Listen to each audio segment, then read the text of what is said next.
Olá, bem-vindos ao programa Portal de Luz. No último sábado, dia 25 de janeiro de 2020, a cidade de São Paulo completou 466 anos. A cidade foi fundada em 1554 por um grupo de jesuítas, chefiados pelo padre Manuel da Nóbrega e do qual fazia parte também José de Anchieta. As informações históricas sobre a cidade, que foi recentemente considerada a metrópole mais influente da América Latina em um ranking que avaliou outras 50 metrópoles globais, estão disponíveis em livros e em sites de história. Mas o que vamos ouvir hoje aqui no nosso programa vai além dos livros. Chico Xavier, na ocasião em que recebeu da Câmara Municipal de São Paulo o título de cidadão paulistano, na década de 70, discorreu por quase uma hora detalhes sobre a fundação da cidade, mostrando todo o cuidado do plano espiritual com aquele momento tão importante. Mas antes de começarmos, vamos elevar juntos os nossos pensamentos, ouvindo a prece na voz do nosso Chico Xavier. Mais luz. Em verdade, grande é a noite em que se debate a alma do mundo. Nos mais variados ângulos da marcha, vemos a névoa da incompreensão, suplicando a graça da luz. Não condenes nem reclames, faze alguma claridade e segue adiante. A semente de agora será colheita depois. A centelha hesitante de hoje surgirá por facho resplandecente amanhã. Grande é o nevoeiro da ignorância que muitas vezes ainda envolve a terra. Atende ao cérebro, mas não te esqueças do coração. A sabedoria é o caminho, o amor é a luz. O palácio às escuras poderá povoar-se de monstros. O campo singelo aos clarões da manhã é um templo aberto à beleza solar. Ajuda e transformarás a dor em alegria. Ama e farás a vida brilhar. No último sábado, dia 25 de janeiro de 2020, a cidade de São Paulo completou 466 anos. Fundada por jesuítas, entre eles Manuel da Nóbrega e José de Anchieta, a cidade teve início onde hoje se encontra o pátio do colégio e onde os índios nativos eram catequizados pelos jesuítas, na colina entre os rios Tamanduateí e Anhangabaú. O que trouxemos hoje no nosso programa em comemoração ao aniversário de São Paulo é de um valor inestimável. O nosso querido médium mineiro Chico Xavier, na ocasião em que recebeu da Câmara Municipal o título de cidadão paulistano, em maio de 1973, discorreu por quase uma hora detalhes sobre a fundação da cidade, mostrando todo o cuidado do plano espiritual com aquele momento, para que tudo pudesse estar de acordo com o futuro, com a vocação da cidade. Nós vamos a seguir, então, mostrar para vocês trechos do discurso do médium neste dia. Primeiro, nós vamos ouvir as palavras de agradecimento que ele disse ao receber o título e também pelo respeito prestado à nossa doutrina espírita. Compreendendo outro sim, que semelhante titulação qual a desta hora significa respeito e bênção da cidade de São Paulo para com a doutrina codificada por Allan Kardec à luz dos evangelhos de nosso Senhor Jesus Cristo, traduzindo por isto júbilo e responsabilidade para nós todos. Ainda assim, embora reconhecendo a minha desvalia integral, na condição de zelador, recebo o diploma que a vossa generosidade me coloca nas mãos por alto e benemérito instrumento de crédito, que rogo a Deus me faça digno de merecer. E rogo o consentimento da Igreja Câmara Municipal de São Paulo, aqui presente,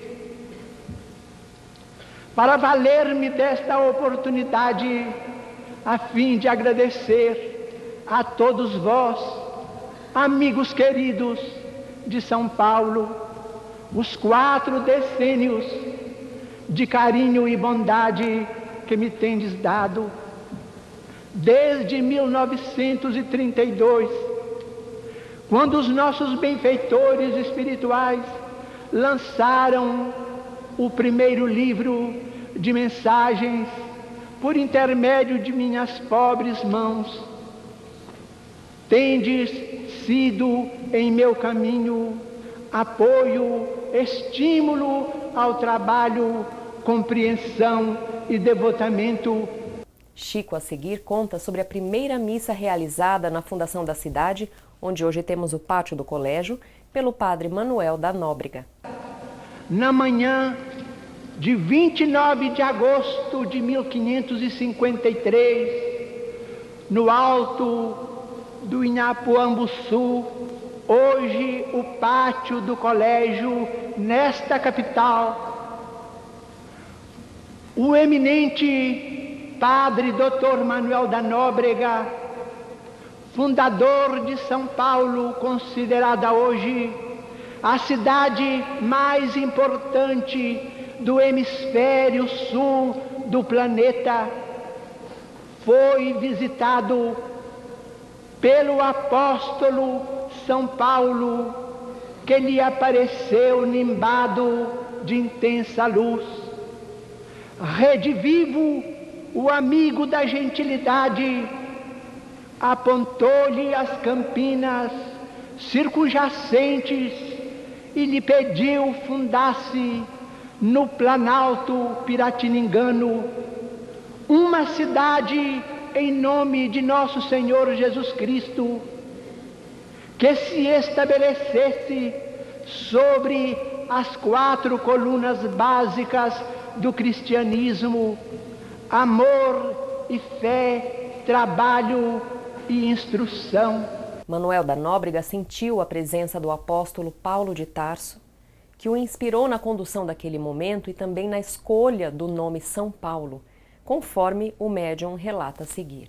Nóbrega, impressionado, pensa e pensa, recorda o encontro de nosso Senhor Jesus Cristo com o mesmo apóstolo São Paulo às portas de Damasco e delibera inaugurar as obras do Real Colégio de Piratininga na data da conversão do apóstolo, 25 de janeiro, o que sucede a 25 de janeiro de 1554, com o estabelecimento definitivo da grande instituição.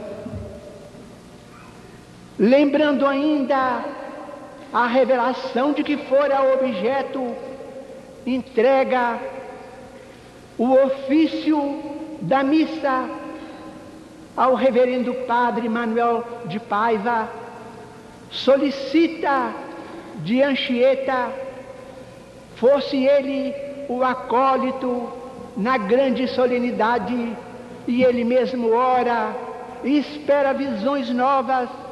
Entretanto, ao invés de visões novas, ganha forças para trabalhar e trabalhar na grande fundação. Desdobra-se o sacerdote em esforços múltiplos e ingentes pelo progresso e pela prosperidade da Vila Nascente, e informado mais tarde de que a Câmara Municipal de Santo André da Borda do Campo faceava grandes dificuldades para sobreviver, recorre ao desembargador Mendes Sá solicitando a ele a mudança da municipalidade para a Vila de São Paulo, obtém a concessão. Entretanto, Nóbrega, que consagrara o Real Colégio de Piratininga ao apóstolo São Paulo, pensa naquela que elegeu para sua protetora e medianeira,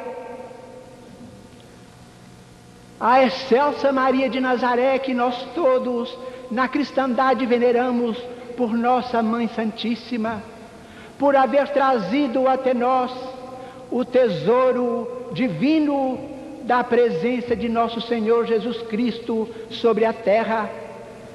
Nóbrega sonha, imagina, idealiza e escolhe a data de 8 de maio de 1560 para a transferência da muito digna Câmara Municipal de Santo André da Borda do Campo para as terras de São Paulo.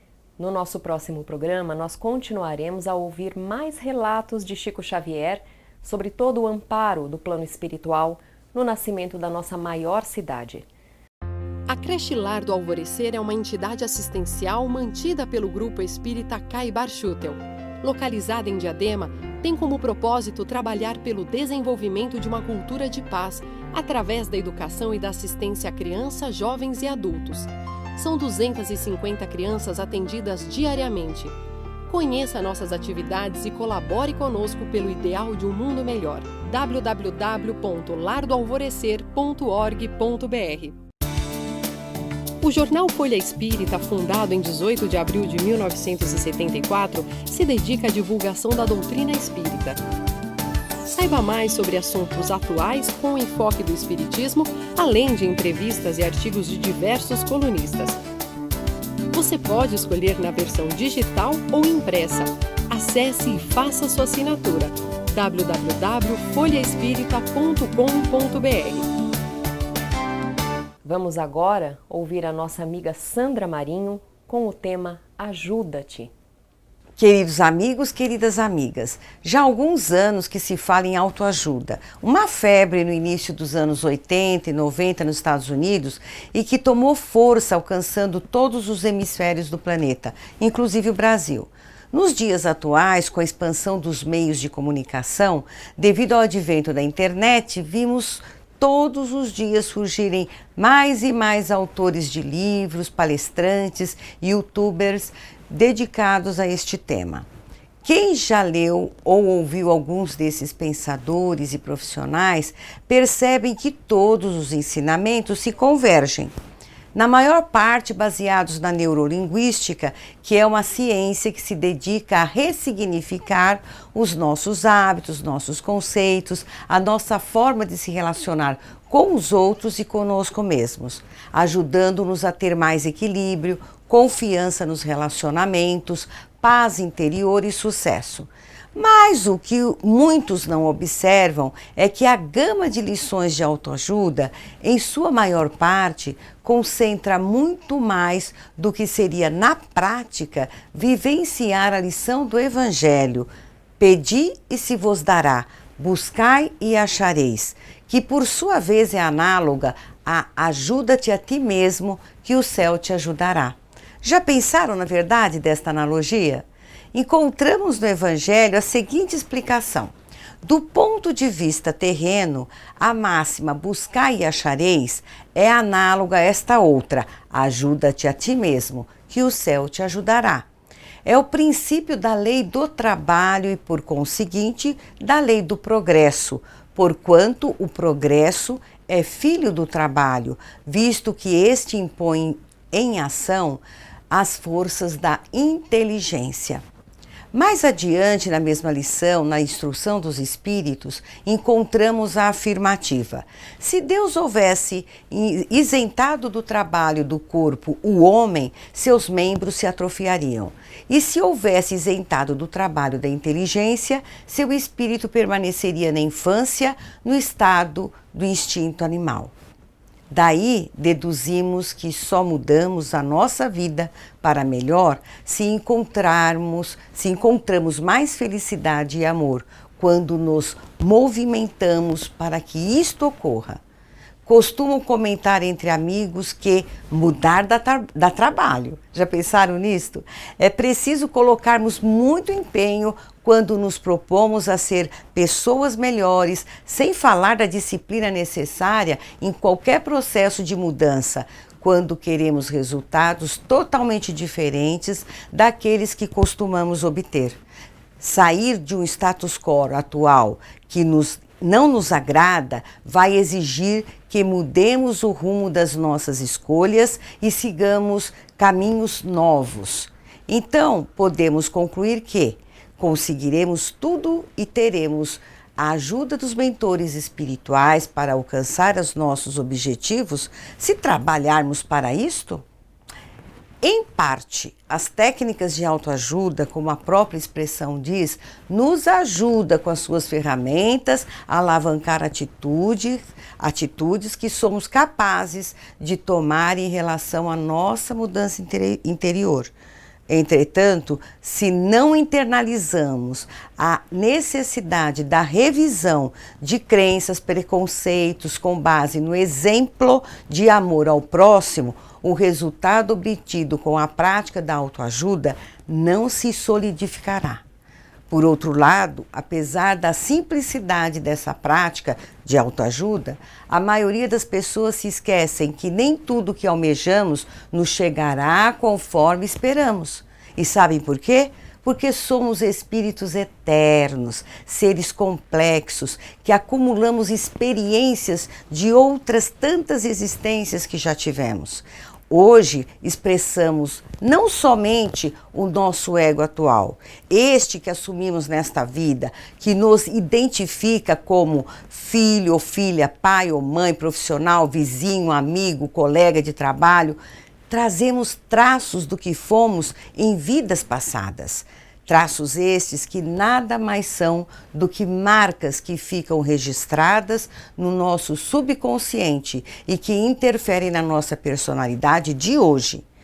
Talvez seja por isto que não é tão simples mudar, aplicando tão somente os instrumentos ensinados pelos estudiosos de autoajuda. É necessário que passemos a nos autoconhecer, olhando para nós mesmos, despojados de desculpas e véus de faz de conta e com base no que Jesus nos ensinou.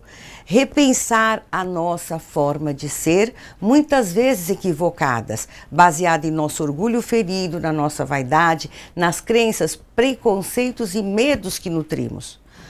A necessidade do autoconhecimento é abordada na pergunta 319 do Livro dos Espíritos, no subtítulo Conhecimento de Si Mesmo.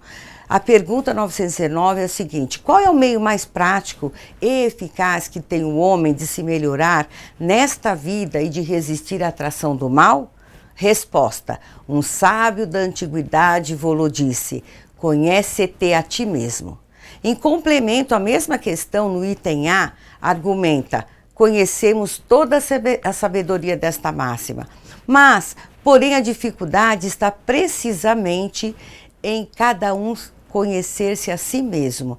Qual é o meio de conseguir? A resposta é dada por Santo Agostinho, com um importante tratado de como ele mesmo praticou o autoconhecimento quando encarnado. No início de sua resposta, ele descreve: minha consciência passava a revista ao que fizera e perguntava a mim mesmo se não faltara algum dever, se ninguém tivera motivo para de mim se queixar. Foi assim que cheguei a me conhecer e a ver o que em mim precisava de reforma. Vale a pena ler e reler as reflexões de Santo Agostinho na questão 919 do Livro dos Espíritos. Recomendo como inspiração para todos nós no trabalho do autoconhecimento para a nossa reforma. Um grande abraço e até o próximo encontro. E agora nós vamos ouvir o Momento Doutrinário com o nosso amigo Maida. Olá, amigas e amigos, sejam todos bem-vindos a mais um encontro do Momento Doutrinário. Hoje convidamos a todos para juntos refletirmos sobre os ensinamentos contidos no livro Encontros de Paz, de Psicografia de Chico Xavier, onde na lição 25 o Espírito Emmanuel aponta os malefícios do egoísmo. Diz Emmanuel, o egoísmo é a herança evidente de nossa antiga animalidade, pois por toda parte ainda o vemos a repontar em toda a extensão do mundo. O egoísmo em família é o exclusivismo do sangue. No lar é o narcisismo doméstico. Na oficina de trabalho, o egoísmo é o despeito. Na propriedade transitória, o que é o egoísmo? É a ambição de posse desnecessária. Na cultura da inteligência, o egoísmo é a vaidade intelectual. Na ignorância, é a agressividade. Na riqueza amoedada, o egoísmo é o espírito de usura. Na pobreza, é a inveja destrutiva. Na madureza, o egoísmo é o azedume. Na mocidade, é a ingratidão. No ateísmo, é a impiedade. Na fé religiosa, o egoísmo é a intolerância. Na alegria, é o excesso. Na tristeza, o egoísmo é o isolamento. Nos fortes, é a tirania. Nos fracos, o egoísmo é a astúcia. Na afetividade, é o ciúme. Na dor, o egoísmo é o desespero. No mimetismo que lhe é próprio, o egoísmo usa em todos os setores as mais diversas máscaras e qual o joio que abafa o trigo, comparece igualmente nos corações que a luz já felicite, em forma de cólera e irritação, desânimo e secura. Se desejamos dar combate à praga do egoísmo, meus amigos e amigas, na gleba da alma, saibamos estender cada dia as nossas disposições de mais amplo serviço ao próximo, e somente aprendendo a ceder de nós mesmos entre a humildade e o sacrifício no bem de todos, diz Emmanuel, é que conquistaremos com o Cristo a plenitude do amor que lhe converteu a própria cruz em ressurreição para a vida eterna. Confirmando esta recomendação de Emmanuel sobre a necessidade de estarmos sempre com o Cristo para neutralizar nossas imperfeições, concluímos com a afirmação do espírito André Luiz, conforme psicografia do querido Chico Xavier, contida no livro Taça de Luz, na lição Convite ao Evangelho. Embora as imperfeições que ainda nos assinalem o Espírito, estendamos os ensinamentos de Jesus onde estivermos e como estivermos. A ânfora de barro tanto carrega a rosa que um dia acaba por se lhe impregnar do perfume. Boas reflexões. Obrigado pela companhia, saúde e paz e até o próximo encontro. Vamos encerrando por aqui. Mandem os seus comentários para o nosso e-mail portaldeluz@folhaespirita.com.br. Muito obrigada e uma ótima semana para todos, com muitas realizações no bem.